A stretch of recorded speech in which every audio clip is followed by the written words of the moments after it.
એક બહુ મોટી રિસર્ચ હમણાં થઈ અને રિસર્ચના અંતે એક જબરજસ્ત તારણ બહાર આવ્યું છે. હમણાં થોડા દિવસો પહેલા જ તમે લોકોએ કદાચ ટાઈમ્સ ઓફ ઇન્ડિયામાં પણ વાંચ્યું હશે. આપણને બધાને સંતોષ થાય, આનંદ થાય એવું આ રિસર્ચનું પરિણામ આવ્યું છે. રૂપર સ્ટાર્ચ વર્લ્ડ વાઇડ નામની એક બહુ મોટી ઇન્ટરનેશનલ માર્કેટ રિસર્ચ એજન્સી છે અને એમના ઇન્ડિયન એસોસિએટ્સ છે ORG માર્ગ. આ બંને સંસ્થાએ ભેગા થઈને દુનિયાના 22 દેશોમાં એક સર્વે કર્યો કે માણસ કેટલો સુખી છે, એનો સર્વે કર્યો છે. આના ધારાધોરણમાં એ લોકોએ ઘણા બધા મુદ્દા લઈને એક કોમન એજન્ડા બનાવ્યો. એને એ લોકોએ લખ્યું કે this is the happiness barometer. આનો પારો કેટલો છે એની પરથી માણસ સુખી, એટલે હેપીનેસ બેરોમીટર બનાવ્યું. એમાં એ લોકોએ 8 મુદ્દા લીધા. પહેલો મુદ્દો લખ્યો, the amount of money you have, તમારી પાસે કેટલા પૈસા છે. The material goods you on, મિલકત, માલ મિલકત કેટલી છે. યોર જોબ સેટિસ્ફેક્શન, તમે જે કરો છો એમને તમને સંતોષ છે કે નહીં. યોર સેલ્ફ કોન્ફિડન્સ, એ ચોથું. પાંચમું, relationship with families and friends, તમારા મિત્રો અને સગાવાલા કુટુંબ સાથે તમારા સંબંધો. છઠ્ઠું, the leisure time you have and you spend, કે તમને જે ફાજલ સમય છે કેટલો છે અને તમે કેવી રીતે ગાળો છો. The role of religion in your life, તમારા જીવનમાં ધર્મનું સ્થાન અને ધર્મની અસર. આઠમું લખ્યું છે the state of countries economy, તમારા દેશની ઇકોનોમી, એની તમારી ઉપર ચોક્કસ અસર હોય છે અને તમને એનાથી સંતોષ છે કે નહીં. આ 8 પરિબળો લઈને એ લોકોએ ધ હેપીનેસ બેરોમીટર બનાવ્યું. એમાં ભારતમાં લગભગ 20,000 એડલ્ટ્સના એ લોકો ઇન્ટરવ્યૂ લીધા 10 શહેરો અને 10 ગામડાઓમાં, north, south, east, west, centre, બધી જગ્યાએ. આ રેન્ડમ સેમ્પલિંગમાં એવું તારણ આવ્યું કે Indians are among the happiest people in the world. ભારતીયો છે એ દુનિયામાં સૌથી સુખી માણસોમાંના એક છે. એમાં પહેલો, બીજો અને 8મો મુદ્દામાં તો આપણે ઘણા બધા લો છીએ. The amount of money you have, કારણ કે એવરેજ પર કેપિટા ઇન્કમ ભારતીયોની બહુ ઓછી છે. The material goods you on, તમારી પાસે જે માલ મિલકત છે, કારણ કે એમાં US, UK અને ફ્રાન્સ બહુ આગળ છે. અને 8મું છે the state of countries economy, દેશનું અર્થતંત્ર. એ 3માં આપણે પાછળ છીએ, પણ બીજા બધામાં એટલો બધો સંતોષ વ્યાપક પ્રમાણમાં લોકોએ વ્યક્ત કર્યો છે કે ઓવરઓલ પર્સન્ટેજ બહુ ઊંચા આવી ગયા. જેવા કે relationship with families and friends, the role of religion in your life, your self confidence, your job satisfaction. આમાં ઊંચી ગુણવત્તા આવી વ્યાપક પ્રમાણમાં અને વેરાયટી ઓફ પર્સન્સ, સામાન્ય અભણ, ગ્રામીણ ખેડૂતથી માંડી લોકોએ મોટા મોટા મેનેજર સુધીના ઇન્ટરવ્યુ લીધા છે. એની પરથી એક સ્પષ્ટ તારણ એ લોકોએ કાઢ્યું કે the Indians have a very positive attitude in their life. જીવનમાં એક અભિગમ ઇન્ડિયન્સને બહુ સારો છે, બહુ પોઝિટિવ છે. તો સ્થૂળ દ્રષ્ટિએ જે વસ્તુ જીવનમાં સુખાકારી નીવડે, એ સ્થૂળ દ્રષ્ટિ, એ સ્થૂળ બધી વસ્તુઓ એટલી બધી ભારતીયો પાસે કદાચ નથી, છતાં એમનો અભિગમ અન્ય ઠેકાણે જ્યાં સંતોષ અને સુખ મળે, જ્યાં કોઈ કદાચ મટીરિયલ ગેઇન ન હોય, ધારો કે તમારા સંબંધો અથવા તો તમારો વ્યવસાય, એમાં કદાચ એવો મટીરિયલ, એટલે જોબ સેટિસ્ફેક્શન, વ્યવસાયનો સંતોષ, એમાં એટલું મટીરિયલ ગેઇન ન હોય, છતાં પણ આ હાઈ પર્સન્ટેજ આવ્યા, એનો મતલબ કે એમનો બહુ મોટો પોઝિટિવ એટીટ્યુડ છે. એટલે પોઝિટિવ એટીટ્યુડ છે એ જ જીવનમાં પૂર્ણ સફળતા, પૂર્ણ સંતોષને આપે છે. સમજો, પૂર્ણ સફળતા એ પૂર્ણ સંતોષ વગર પણ અધૂરપ છે. માણસને સફળતા મળે પણ સંતોષ ન હોય તો એ પૂર્ણ સફળતા ન કહેવાય. આવું એક તારણ હમણાં નીકળ્યું છે. બીજી એક અગત્યની વાત એટીટ્યુડ ઉપર એ છે કે attitude defines and designs a person. કોઈ પણ વ્યક્તિના વ્યક્તિત્વની વ્યાખ્યા અને કોઈ પણ વ્યક્તિની ડિઝાઇન, એટલે કે એનું ઘડતર, એ એટીટ્યુડ કરે છે, અભિગમ કરે છે. It defines and designs a person. એક બહુ સરસ વાત આ બાબતે 1999માં એક મેગેઝિનમાં વાંચેલી. કે 1999માં સેન્ટ પીટરે 3 વ્યક્તિને હેવનમાં બોલાવ્યા. એ વખતના પ્રેસિડેન્ટ બિલ ક્લિન્ટન, એ લોકોના ડિફેન્સ હેડ કોલિન પોવેલ, જે અત્યારે સેક્રેટરી ઓફ સ્ટેટ છે, તમે બધા નામ સાંભળ્યું છે ને, તો ન્યૂઝપેપરમાં વાંચતા હશો, અને ત્રીજા બિલ ગેટ્સ. 3 જણાને સેન્ટ પીટરે હેવનમાં બોલાવ્યા અને 3 જણાને બોલાવીને કીધું કે જો તમે અત્યારે દુનિયાના શ્રેષ્ઠ પ્રવક્તાઓ છો, તમે કહેશો એ ઘણા બધા લોકો માનશે, માટે તમને 3ને અહીંયા બોલાવીને એક અતિ અગત્યની વાત કરવી છે, જે તમારા લોકોએ કાલે પૃથ્વી ઉપર જઈને લોકોને કરવાની છે. પછી વાત કરી કે જો સામે બેઠા ને ભગવાન છે, જીસસ ક્રાઇસ્ટના દર્શન કરાયા, એટલે તમારે જઈને પૃથ્વી ઉપર કહેવાનું છે કે અમે ભગવાનને જોયા છે ને ભગવાન અસ્તિત્વ ધરાવે છે. પહેલી વાત. અને બીજી થોડી કડવી વાત છે, તમારે લોકોને કહેવાની છે કે કાલે આ ભગવાન પૃથ્વીનો નાશ કરવાના છે. He is going to blow up the hall world. એટલે તમે 3 જણા પૃથ્વી ઉપર જાઓ અને સમગ્ર માનવ જાતને આ સંદેશો આપો. 3 જણા પાછા હેવન પૃથ્વી ઉપર આવ્યા. દરજ્જા પ્રમાણે પ્રેસિડેન્ટ તરીકે પહેલી વાત એને કરવી પડે, આવા સમાચારો તો જાહેર એ કરે. એટલે બિલ ક્લિન્ટને અમેરિકન ટીવી ઉપર ઇન્ટરનેશનલ બ્રોડકાસ્ટમાં કીધું કે there is some good news and there is some bad news. બરોબર સાંભળજો આખો પ્રસંગ. એટલે એટીટ્યુડ જીવનમાં કેવો હોવો જોઈએ? પોઝિટિવ એટીટ્યુડ રાખીએ તો ગમે તે પરિસ્થિતિને આપણે આપણી તરફેણમાં કેવી રીતે ફેરવી શકીએ છીએ, એ આ એક જ પ્રસંગ ઉપરથી તમને ખ્યાલ આવી જશે. બિલ ક્લિન્ટને વાત કરી કે there is some good news and there is some bad news. Good news એ છે કે ભગવાન અસ્તિત્વ ધરાવે છે, અને બેડ ન્યૂઝ કે is going to blow up the world tomorrow. એમ કરીને નિરાશ થઈ ગયા. કોલિન પોવેલ જે ડિફેન્સ હેડ હતા અને અત્યારે જે ઈરાકમાં યુદ્ધ થયું અથવા તો અફઘાનિસ્તાનમાં થયું એનો મુખ્ય સૂત્રધાર કહેવાય, એણે કીધું કે there is some bad news and sum good news. કે બેડ ન્યૂઝ ઇઝ કે ગોડ એક્ઝિસ્ટ, કારણ કે એને ખબર છે લેખાજોખા ઉપર થવાના છે. ખરાબ સમાચાર એ છે કે ભગવાન અસ્તિત્વ ધરાવે છે, અને સારા સમાચાર એ છે કે કાલે દુનિયાને એ ફૂંકી મારવાના છે, બ્લો કરી દેવાના છે, નાશ થવાની છે દુનિયા. પછી બિલ ગેટ્સનો વારો આવ્યો. હવે સમજજો બરોબર, આ સમાચાર બિલ ગેટ્સે પણ આપવાના હતા, એને પણ બોલવાનું હતું. એટલે બિલ ગેટ્સે ટેલિવિઝન ઉપર આવ્યા, ઇન્ટરનેટ ઉપર પણ બધાને ભેગા કર્યા, વિડીયો કોન્ફરન્સિંગ બધું ભેગું કર્યું, ઇલેક્ટ્રોનિક મીડિયાથી જેટલો એનો પ્રચાર થઈ શકે બધું ભેગું કર્યું, અને પછી બોલ્યા કે there is some good news and sum more good news. થોડાક સારા સમાચાર છે ને થોડાક વધારે સારા સમાચાર છે. બેડ તો શબ્દ જ ના આવ્યો. હવે જોજો, એક સારા સમાચાર અને વધારે સારા સમાચાર કયા આપે છે, કેવી રીતે આપે છે. પરિસ્થિતિ તો એની જ છે, પણ એમાંથી પોતાની તરફેણમાં પોતાની ઇમેજ બિલ્ડઅપ કરવા માટે કયા શબ્દો એ વાપરે છે. This speaks of attitude. Bill Gates વાત કરે છે કે મને જણાવતા બહુ આનંદ થાય છે કે દુનિયાના 3 શ્રેષ્ઠ પ્રવક્તાઓમાં મારું સિલેક્શન થયું છે.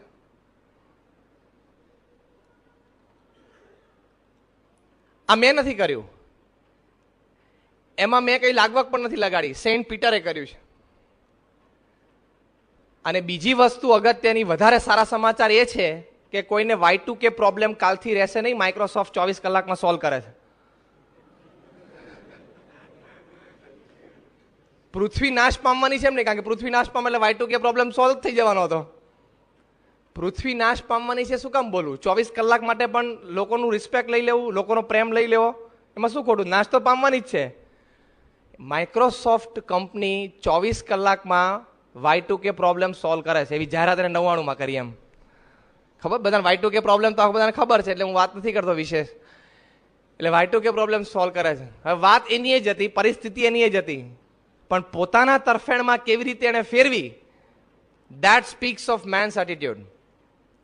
So attitude defines and designs a person. અભિગમ છે એ માણસના વ્યક્તિત્વની વ્યાખ્યા અને માણસનું ઘડતર, એ બંને સ્પષ્ટ રીતે એનું ચિત્ર રજૂ કરે છે. બીજી એક અગત્યની વાત એટીટ્યુડ વિશે એ છે કે પોઝિટિવ એટીટ્યુડથી જબરજસ્ત પરિણામો આવે છે. અકલ્પ્ય પરિણામો આવે છે. સ્વપ્ન પણ તમે કદાચ ન જોયું હોય એવા પરિણામો આવે છે. હું એક પરિસ્થિતિ વર્ણવું છું. એ પરિસ્થિતિમાં તમે લોકો શું કરો એ તમારે મને વાત કરવાની છે. એટલે પરિસ્થિતિ બરોબર સાંભળજો. જેને આમાં વાત કરવી આંગળી ઊંચી કરજો. પરિસ્થિતિ એવી છે કે તમે કંઈક ઘરમાં કે તમારા ગેરેજમાં કે ક્યાંક તમે આમ બેઠા છો અને આમ ફ્રી બેઠા છો, કંઈ બીજું કંઈ કામ નથી ને વિચારો છો કંઈક, અને આમ ઘરમાં બેઠા હો ને કંઈક આમ એક ઉંદર નીકળે, બીજું ઉંદર નીકળે, દોડાદોડ કરતા હોય, પછી કંઈક રોટલીનો ટુકડો પડ્યો એમાં ખેંચતાણ કરે, ત્યાં વળી ત્રીજું ઉંદર આવે, અંદર અંદર બધા ઝઘડે, બે પગ ઉપર ઊંચા થઈને ઝઘડે. મોટા ઉંદર હોય ને બે પગ ઉપર ઊંચા થઈને ઝઘડે, માણસની જેમ, જાણે આગલા બે પગ એના હાથ હોય ને એવી રીતે ઝઘડે અને આમ મસ્તી કર્યા કરે, આમ દોડે, પેલું એના મોઢામાંથી રોટલી ખેંચે, પેલું એનામાંથી મોઢામાંથી રોટલી ખેંચે. આવી પરિસ્થિતિ તમે તમારા ઘરમાં કે તમારા બેકયાર્ડમાં કે ગેરેજમાં તમે જો તો તમને શું વિચાર આવે? ચલો હું શરૂઆત કરું. સામાન્ય માણસને વિચાર લાગે ઘરમાં બહુ ઉંદર થઈ ગયા છે, કે આ પાંજરા લાવવા પડશે અને કંઈક દવા છાંટવી પડશે, આ ઉંદરમાંથી રોગ થાય અને ઘર આ ઉંદરિયું વરસ લાગે છે. કે ગામડામાં ખેડૂતને આવો વિચાર આવે ને આ પરિસ્થિતિ જોઈને. બીજા શું શું વિચાર તમને આવે વાત કરો. ખાલી રિસીવ નથી કરવાનું આ પ્રવચનમાં, થોડું વિચારવાનું પણ છે. બોલો બીજા શું શું વિચાર તમને આવે? ક્વિક. આ પરિસ્થિતિ જોઈને તમને શું શું વિચાર આવે? અદન ના બોલશો, જે પણ હોય, બે શબ્દો તો બે શબ્દ પણ બોલો. હા બોલ.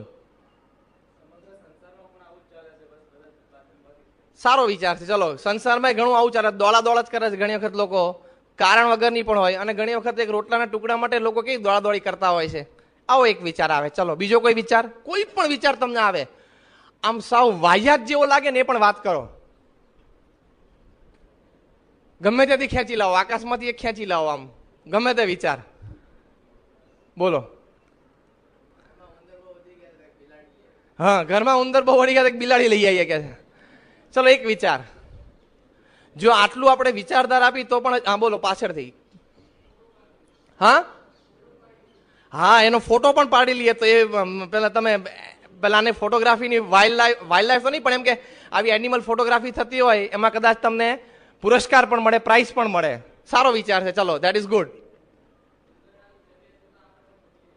હા બસ એમ ઉંદેડા જમે છે તો આપણે જમી આવીએ.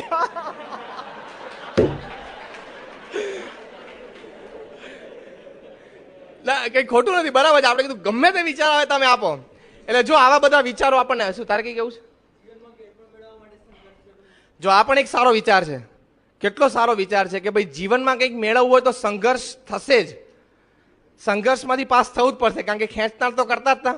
જો આવા બધા વિચારો આવે આપણને, ઘણા બધા વિચારો આવે, ઘણા વિચાર આવે કે ભાઈ આ તો એક કૌતુક જાગે ઘણાને, કે સારું ખરું આ તો પહેલી વાર જોયું કે આવી રમત કરે છે ને બે પગ પર ઊંચા થઈને ઝઘડતા પહેલી વાર જોયું.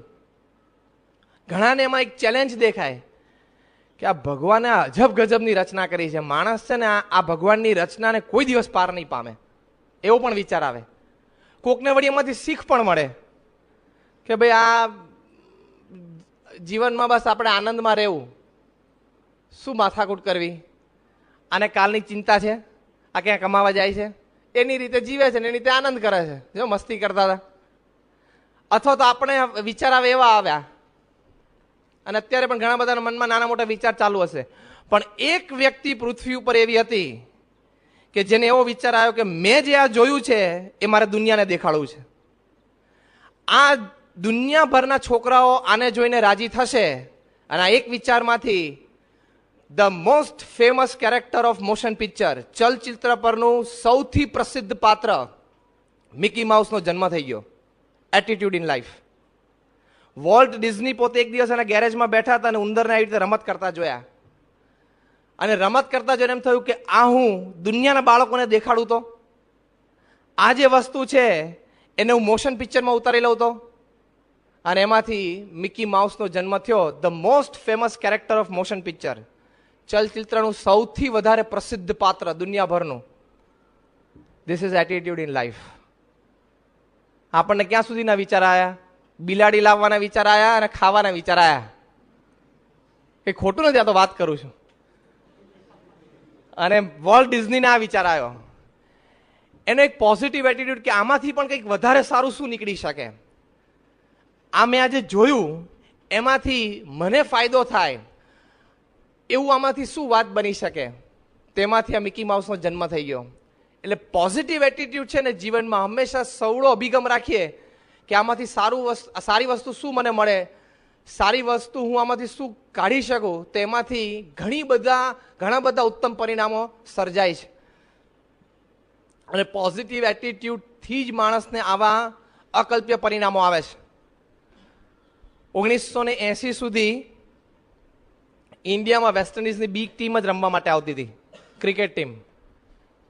1979માં ઓલ્વિન કાલીચરણ આવેલો એની ટીમ લઈને. 83માં વર્લ્ડ કપ જીત્યા પછી આપણું સ્ટાન્ડર્ડ કંઈક ઊંચું થયું હોય એવું દુનિયાને જણાણું, એટલે 83માં ક્લાઇવ લોયડ એની ટીમ લઈને આવેલો. તમે બધા તો નાના હશો, નહીં જોયો કોઈ બધી મેચીસ. જોઈ હતી 83ની વર્લ્ડ કપ? નહીં જોયો હોય, કારણ કે એ વખતે તમે લોકો તો કદાચ 6 મહિનાના વરના 2 વરના હશો. 83ની વર્લ્ડ કપ પછી Clive Lloyd, Vivian Richards, Gordon Greenidge, Andy Roberts, Malcolm Marshall, આ બધા ઇન્ડિયા આવેલા. અને આ 4 જણા, Malcolm Marshall, Michael Holding, Andy Roberts, Joel Garner, ખતરનાકમાં ખતરનાક 4 પેસ બોલર્સ હતા. પહેલી કાનપુરની ટેસ્ટ રમાડીને એમાં મેલ્કમ માર્શલની બોલિંગમાં કોઈ ચોગો જ નહોતો મારી શક્યા ઇન્ડિયન બેટ્સમેન, કોઈ નહીં. કારણ કે એની સ્પીડ, એની એક્યુરેસી, એની લાઇન એન્ડ લેન્થ, અને પાછળ રાઉન્ડ ધ વિકેટ આવે એટલે ઠેઠ અમ્પાયરની પાછળ જ દોડે, દેખાય જ નહીં. અને દોડવાનું ચાલુ કરી દીધું કે નહીં, અમ્પાયરની પાછળ એકદમ છેલ્લું સ્ટેપ હોય ત્યારે બહાર નીકળીને બોલ કરે. 90 માઇલ્સે નાખતો હતો. હવે એટલે બેટ્સમેનને ખબર જ નહોતી પડતી એના બોલિંગમાં. અને ગવાસ્કર અને વેન્સરકરને સારા બેટ્સમેનને તકલીફ પડતી હતી. 2 ઇનિંગ્સમાં ઇન્ડિયા બહુ ખરાબ રીતે ફર્સ્ટ ટેસ્ટ હારી. પછી સેકન્ડ ટેસ્ટ દિલ્હીમાં હતી ને, એમાં સુનિલ ગવાસ્કરને 2-3 સિનિયર્સે બહુ સલાહ આપી કે C you are the greatest batsman in the world, તું ધારે તો મેલ્કમ માર્શલને પણ રમી શકે. એ શું મોટી વસ્તી છે?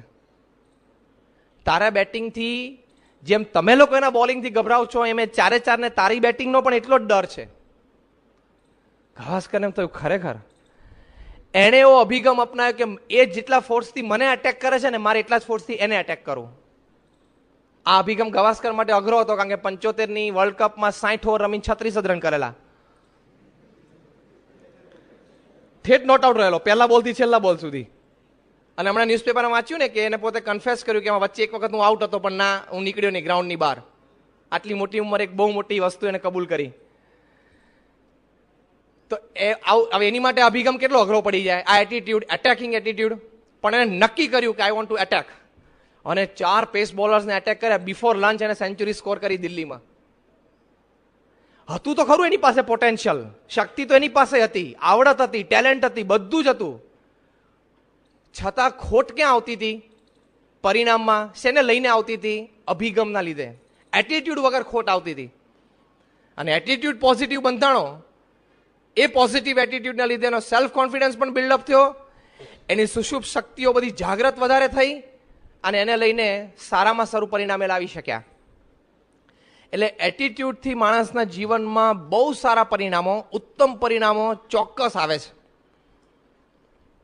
બીજી એક વાત એટીટ્યુડ વિશે સમજવાની છે કે જો પોઝિટિવ એટીટ્યુડ તમે જીવનમાં નહીં રાખો, સવડો અભિગમ નહીં રાખો, તો ગમે તેટલી સારી શીખ તમને આપવામાં આવશે, એટલે કે સલાહ આપવામાં આવશે, સમજણ આપવામાં આવશે, અથવા તો તમારી ઉપર શાસન રાખવામાં આવશે, અથવા તો કોકની સારપ તમારા પ્રત્યે હશે, લાગણી હશે, શુભ ભાવનાઓ હશે, છતાં પણ તમે કામ નહીં કરી શકો, છતાં પણ ધાર્યા પરિણામો નહીં આવે.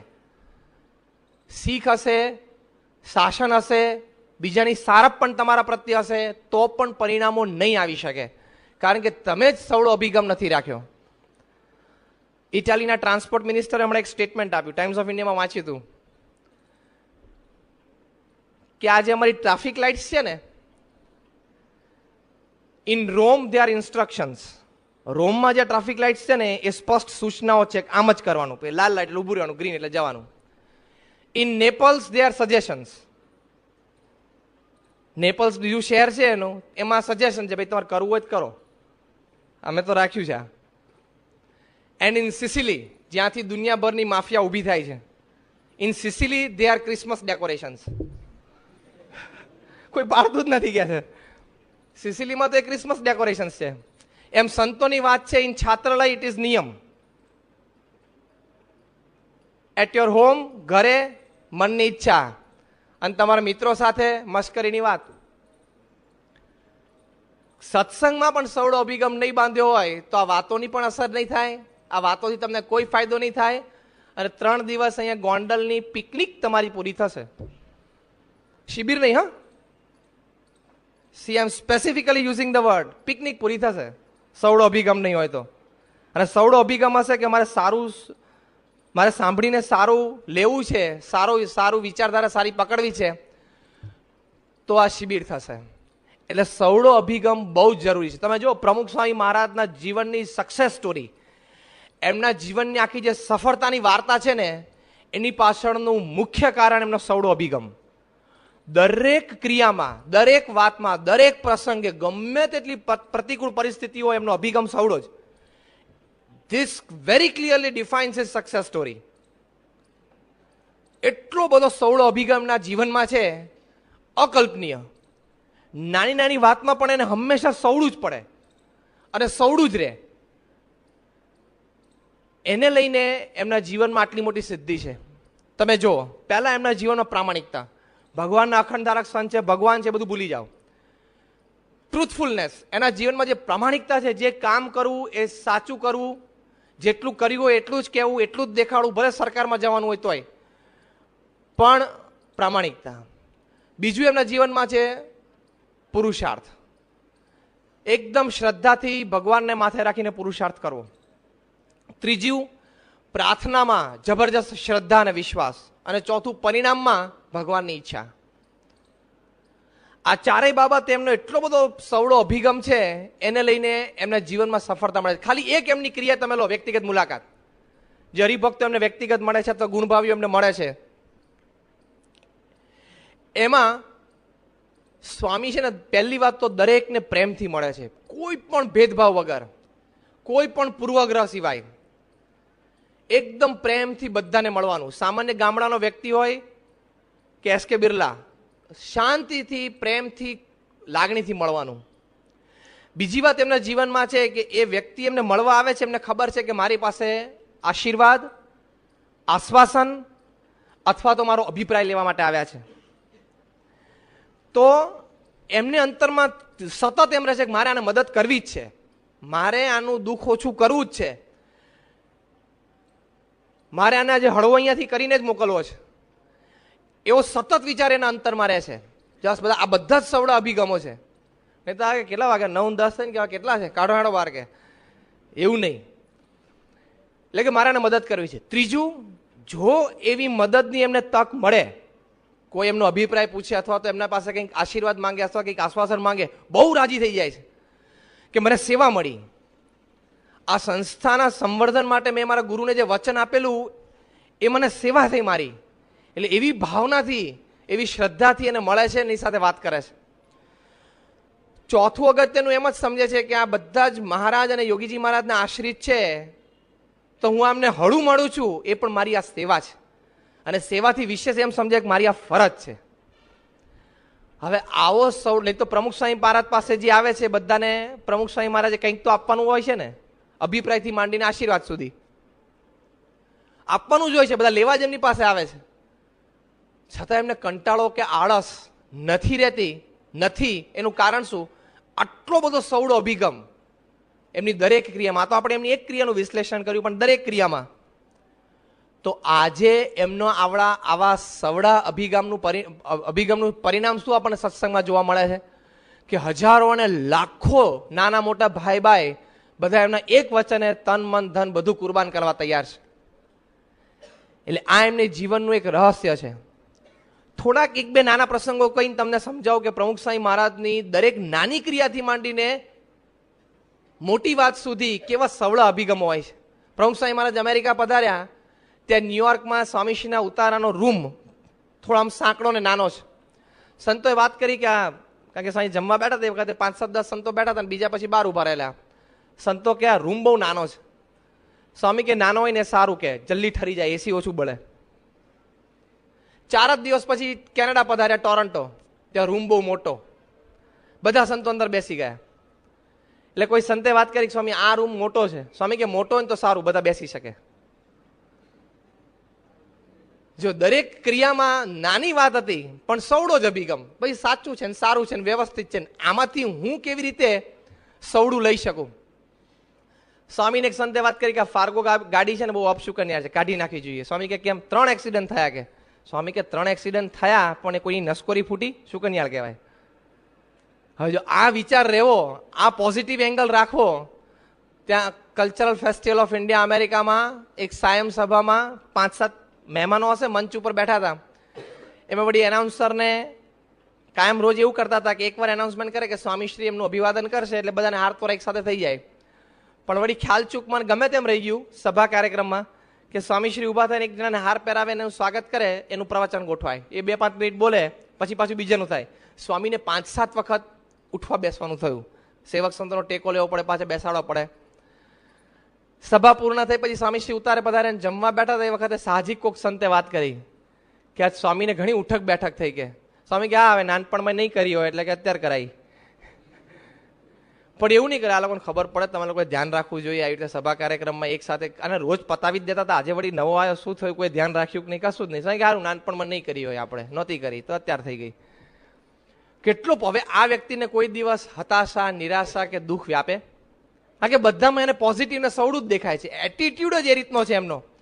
ડોક્ટર શાહે જર્મનીમાં સ્વામીશ્રીને વાત કરી કે અમે તો સત્સંગ મંડળમાં જઈએ છીએ ને, ઉત્સવ સમયમાં હરિભક્તોની સાથે રહીને સેવા કરતા હોઈએ, એ વખતે કોઈનો કોઈક અવગુણ જોઈએ, કોઈની ખરાબ સાઈડ જોઈએ, તો પછી કાયમ એના પ્રત્યે પૂર્વગ્રંથિ બંધાઈ જ જાય છે. જ્યારે જ્યારે એને જોઈએ, એને મળીએ, ત્યારે પેલું જ યાદ આવે કે આ કોણ, તો કે આ પેલો, આ કોણ, તો કે આ પેલો.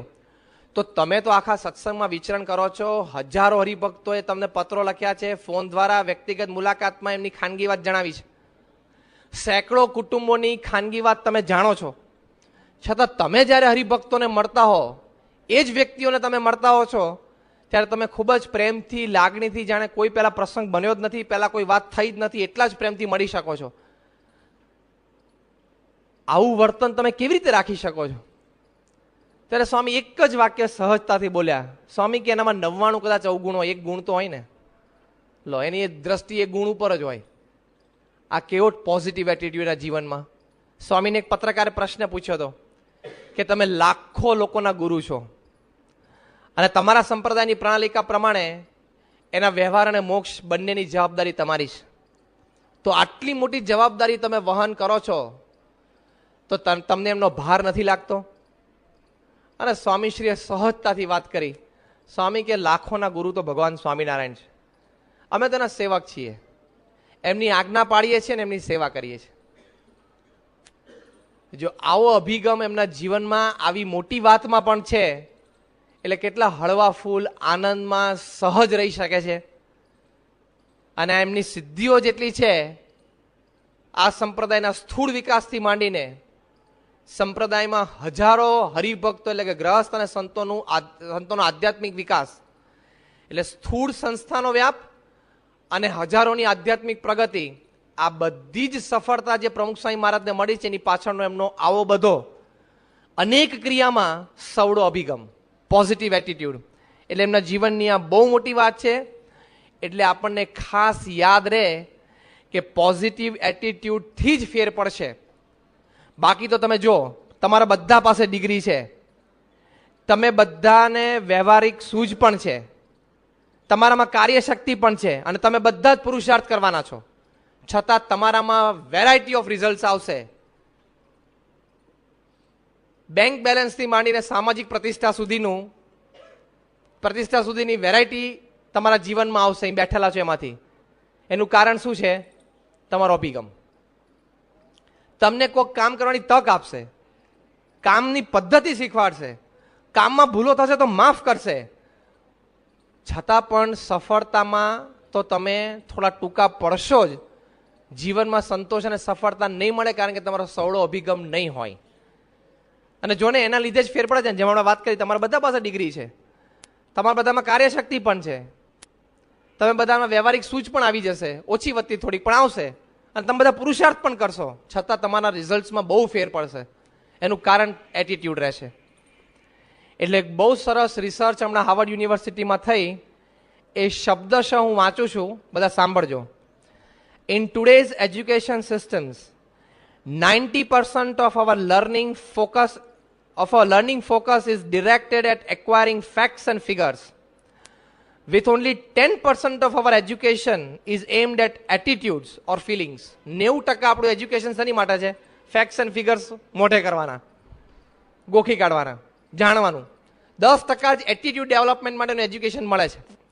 A Harvard University study revealed that 85% of the reasons for success, accomplishments and promotions, etc.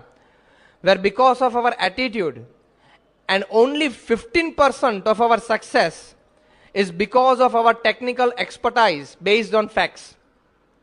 85% આપણી સિદ્ધિ એટીટ્યુડ ઉપર છે, 15% જ આપણા ટેકનિકલ નોલેજ, ટેકનિકલ એક્સપર્ટાઇઝ ઉપર છે.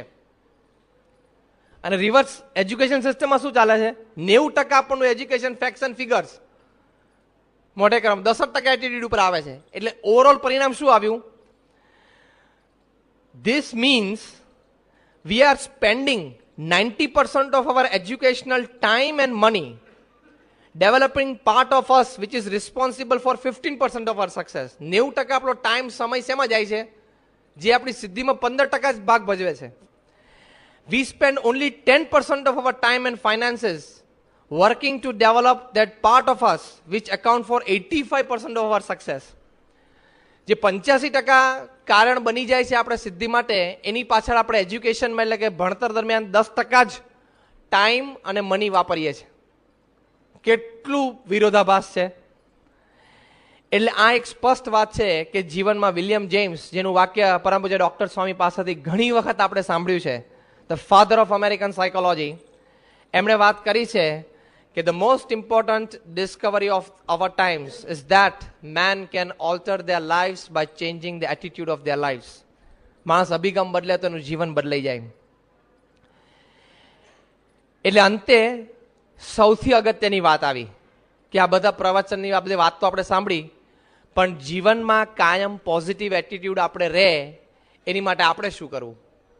What we must do. એક બહુ સરસ વાત રોન કુર્ટુઝ નામના એક લેખકે ધ 5 ચેમ્પિયન ક્વેશ્ચન્સ નામના પુસ્તકમાં લખ્યું છે કે રોજ રાત્રે તમારે તમારી જાતને 5 પ્રશ્ન પૂછવાના, તો તમારો કાયમ સવડો અભિગમ જીવનમાં દરેક ક્રિયામાં, કાર્યમાં રહેશે, અને કદાચ નહીં હોય તો વિકસશે. એમાં પહેલો પ્રશ્ન એમણે લખ્યો છે કે રોજ પૂછો કે વોટ એમ આઈ થેન્કફુલ ફોર? વોટ એમ આઈ થેન્કફુલ ફોર? કે દિવસ દરમિયાન ઘણા બધા લોકોએ મને નાની મોટી મદદ કરી છે. આખા દિવસ દરમિયાન મેં નાના મોટા કાર્ય કર્યા, એમાં ઘણા બધાનો નાનો મોટો રોલ મારા જીવનમાં છે. કુદરતે ઘણું બધું સારું કર્યું. મને કોકે જમવાનું રાંધી આપ્યું ત્યારે હું જમ્યો, ઇસ્ત્રીવાળા ઇસ્ત્રીને કપડાં કરી દે ત્યારે મેં કપડાં પહેર્યા. ઘણા બધા નાના મોટા રોલ છે. તો ઓનેસ્ટલી, એટલે કે honest, be honest, honourable and appreciative, એ પહેલો પ્રશ્ન છે. અને એનો મનોમન આભાર માનવો. That will build up your character. દરેક પ્રશ્નના અંતે હું એક શબ્દ બોલીશ, એ યાદ રાખજો. એ 5 પ્રશ્નોના 5 શબ્દો that builds up your attitude. Attitude activation, attitude motivation, આ બધું જ આ 5 શબ્દો કરશે. એટલે બીજો પ્રશ્ન છે what did I learn today? હું આજે શું શીખ્યો? પછી એ સામાન્ય ક્રિયા હોય ને કે તમે કેળાની છાલ આખી ઉતારીને પછી કેળું ખાતા હોય, એના બદલે થોડીક છાલ નીચે રાખીને છાલ પકડીને પછી તમે કેળું ખાઓ જેથી તમારી હાથ ન બગડે. એવી નાની ક્રિયા પણ કોકની જોઈને તમે શીખ્યા હો ને, તો એ પણ રાત્રે એક વખત યાદ કરી લેવી કે હું આજે આ એક સારું શીખ્યો. એટલે observe and be curious. Observe and be curious એટલે બીજો શબ્દ છે નોલેજ. એમાંથી તમારું ઘણું બધું જ્ઞાન વિકસશે. પહેલું કેરેક્ટર, બીજું નોલેજ. ત્રીજી વાત લખી, where did I do a good job? મેં આજના દિવસમાં સારું કામ ક્યાં કર્યું, કયું કર્યું, એનો વિચાર કરવો. હોમવર્કથી માંડીને ઘરની સફાઈ કે ગમે તે, તમારા રૂમની સફાઈ કરી, ચાદર કપડા આજે ધોઈ નાખ્યા, રવિવાર સવાર હતો, જે પણ સારું કામ કર્યું હોય એને એકવાર યાદ કરો કે where did I do a good job. અને એમાં good job means high quality work. High quality work એટલે એમાંથી આપણું ડેવલપમેન્ટ થશે એક્સિલન્સ. એટલે ત્રીજો અગત્યનો શબ્દ છે એક્સિલન્સ. ચોથો પ્રશ્ન આમાં લખ્યો છે, who was I valuable to? આખા દિવસમાં મેં કોઈને મદદ કરી, કોઈના પ્રત્યે સારી લાગણી દાખવી, ભલે કદાચ સ્થૂળ મદદ ન કરી હોય પણ સારી ભાવના એના પ્રત્યે રાખી. તો who was I valuable to helping others, બીજાને મદદ કરવામાં. તો ચોથું અગત્યનો શબ્દ છે વેલ્યુ. પાંચમો પ્રશ્ન છે છેલ્લો, how did I take care of my self? How did I take care of my self? એમાં સંપૂર્ણ ફિઝિકલ હેલ્થ દ્રષ્ટિએ એક્સરસાઇઝ, એમાં ફૂડ પણ આવી ગયું, ડાયટ અને એક્સરસાઇઝ. એટલે પાંચમું છે હેલ્થ. હવે તો સ્વાસ્થ્યને પણ અભિગમમાં એ લોકો અગત્યનું સ્થાન આપે છે. સારું સ્વાસ્થ્ય હશે ને, કારણ કે ઘણા બધાને પ્રશ્ન છે કે બહુ મોટી ઉંમરે ભારતના વડાપ્રધાનો બને છે ને એટલે એને કઈ સવડો અભિગમ કે વિચારધારા જ નથી રહેતી, એવા લેખ લોકો લખે છે. કારણ કે જેને દિવસમાં હવે 30-40 ગોળીઓ ઉપર જીવવું પડે, દિવસમાં 12-14 કલાક હોવું પડે, કલાક બેન કેર દુખવા માંડે, હવે એને બહુ મોટા દેશનું તંત્ર ચલાવવું અઘરું તો પડે જ ને. એટલે હેલ્થ છે ને એ પણ ઇમ્પોર્ટન્ટ છે. એટલે આ 5 શબ્દો આવ્યા, character, knowledge, excellence, value and health. આ 5 વસ્તુ છે એ આપણો અભિગમ ડેવલપ કરે છે. આખું પ્રવચન આપણે એટીટ્યુડ વિશે સાંભળ્યું. એક પ્રશ્ન પૂછું છું અને એના 3 વિકલ્પો આપીશ. દરેક વિકલ્પ સાથે જે સંમત થતા હોય એટલા પ્રમાણમાં આપણે ત્યાં આપણા સ્થાને બેસીને આંગળી ઊંચી કરશું. 3 વિકલ્પો સાચા છે, એટલે છૂટથી તમે તમારો વિકલ્પ સિલેક્ટ કરજો, તમે ખોટા તો પડવાના જ નથી. પણ 3 સાચામાંનો એક શ્રેષ્ઠ છે. પ્રશ્ન એવો છે કે how can you enjoy your life when you are miserable? તમને બધી રીતે આજુબાજુ પ્રતિકૂળ પરિસ્થિતિ હોય, કુટુંબમાં, વ્યવહારમાં એટલે નોકરી ધંધામાં, દૈહિક રીતે કંઈક તકલીફ હોય, બીમારી હોય, બધી જ પરિસ્થિતિઓ પ્રતિકૂળ હોય, એની વચ્ચે પણ તમે આ જીવનમાં આનંદથી કેવી રીતે રહી શકો? આ પ્રશ્ન છે.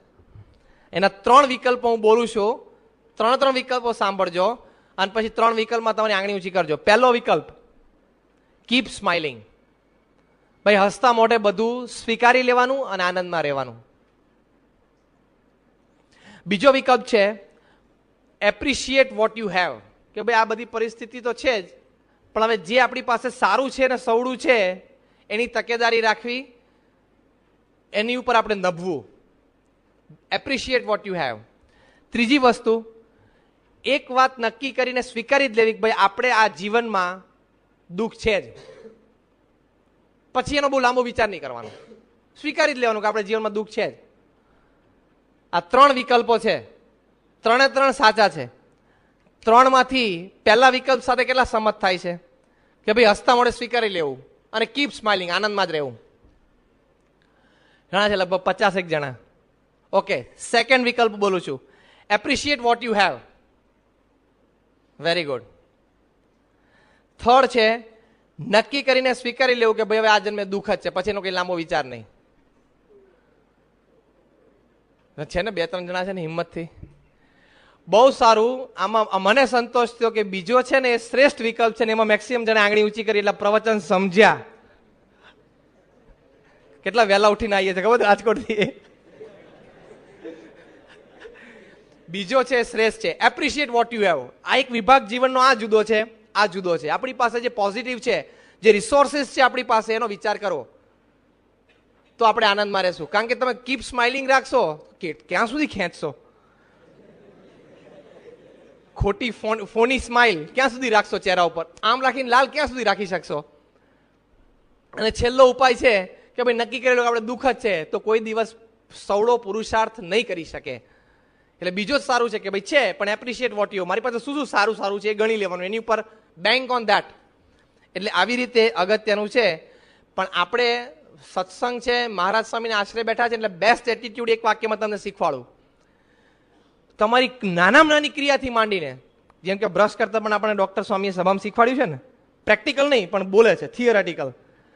નાનામાં નાની ક્રિયાથી માંડીને તમારા મોટામાં મોટા નિર્ણય સુધી એક પ્રશ્ન દરેક ક્રિયાને કાર્યને અને તમારા વિચારધારાને પૂછવાનો કે આમાં પ્રમુખ સ્વામી મહારાજ કેવી રીતે રાજી થાય. આ એક પ્રશ્ન પૂછજો દર વખતે. પોઝિટિવ એટીટ્યુડ, દર વખતે પોઝિટિવ એટીટ્યુડ. તમે આમ ગેલેરીમાં ગયા હોય ને તમારા રૂમ પાટાના કપડાં સુકાતા હોય, તમે સુકવવા દો ક્યારેય જગ્યા નથી, એના ભીના છે તોય ખસેડીને સૂકી દઉં, તો કે આમાં સ્વામી રાજી થશે? તો કે નહીં થાય. નાનામાં નાની ક્રિયામાં પોઝિટિવ એટીટ્યુડ રહેશે. પેલાને ખબર પડે કે ના પડે કે આમાં તો પ્રમુખ સ્વામી મહારાજને વચ્ચે રાખ્યા છે મનથી, એ ખબર પડે કે ના પડે, પણ પોઝિટિવ એટીટ્યુડ તમારો રહ્યો તો ખરો ને. ઓવરઓલ રિઝલ્ટ તો પોઝિટિવ એટીટ્યુડથી આવ્યું ને. એટલે સ્વામી કેવી રીતે રાજી થાય ને એ વિચારશો તો દરેક વસ્તુમાં તમને પોઝિટિવ એટીટ્યુડ રહેશે. અભ્યાસમાં પણ કે હું કેવી રીતે અભ્યાસ કરું, તો સારો પુરુષાર્થ કરું, સારું પરિણામ લાવું. તો જો પ્રમુખ સ્વામી મહારાજને રાજી કરવા જેવો એક વિચાર રહેશે ને તો બધો સવળો અભિગમ. એટલે 3 બુક્સનું નામ આપું છું, લખી લો. આ 3 બુક્સ વાંચજો પોઝિટિવ એટીટ્યુડ માટે. અત્યારે બેસ્ટ સેલર્સ છે આ 3 બુક. એમાં પહેલી જે આપણે વાત કરી, attitude is everything, Jeff Keller. આ છેલ્લી એક જ મિનિટમાં આપણે વાત પૂરી કરીએ છીએ. Attitude is everything, Jeff Keller. બીજું પુસ્તક છે, બહુ સરસ છે, the 22 non negotiable lose of wellness. Wellness એટલે સારપ, અનેક પ્રકારની સારપ મારી થતી જ રહે. The 22 non negotiable lose of wellness, Greg Anderson એના લેખક છે, ગ્રેગ એન્ડરસન. અને ત્રીજું એક સારું પુસ્તક છે, the 5 champion questions, Ron Kurtus, KURTUS, Ron Kurtus. આ 3 પુસ્તકો છે. આ 3 પુસ્તકોની માહિતી તમને વેબસાઇટ છે amazon.com, એની પરથી પ્રાપ્ત થશે. amazon.com, AMAZON, amazon.com, એની પરથી આ 3 પુસ્તકો બહુ સરસ છે. જો તમે લોકો ન્યૂઝપેપર્સ વાંચો છો, મેગેઝિન્સ વાંચો છો, તો એ બધી કચરપટ્ટી અમુક વખતે વાંચવી એનો વાંધો નથી, પણ થોડુંક વાંચવાની ટેવ જ તમને લોકોને અત્યારે વિદ્યાર્થી કાળમાં છે અને રાખવી જ છેલ્લા શ્વાસ સુધી. તો આ 3 પુસ્તકો બહુ સારા છે, જીવનમાં ઘણું બધું ઉપયોગી થશે અને બહુ મજા આવશે. એટલે આ 3 પુસ્તકો અને આ વેબસાઇટ જેને અનુકૂળતા હોય એ ચોક્કસ જોજો. એટલે ભગવાન સ્વામિનારાયણ પ્રમુખ સ્વામી મહારાજને પ્રાર્થના કરીએ કે આપણને બધાને જીવનમાં દરેક ક્રિયા અને કાર્યમાં પોઝિટિવ એટીટ્યુડ, સવળો અભિગમ રહે અને દરેક ક્ષેત્રમાં આપણા વ્યવસાયથી માંડીને આધ્યાત્મિક ક્ષેત્રમાં ભ્રમરૂપ થવા સુધી આપણે પૂર્ણ સફળતાને પામીએ એવી એમના ચરણોમાં પ્રાર્થના. સજાન સ્વામી મહારાજ.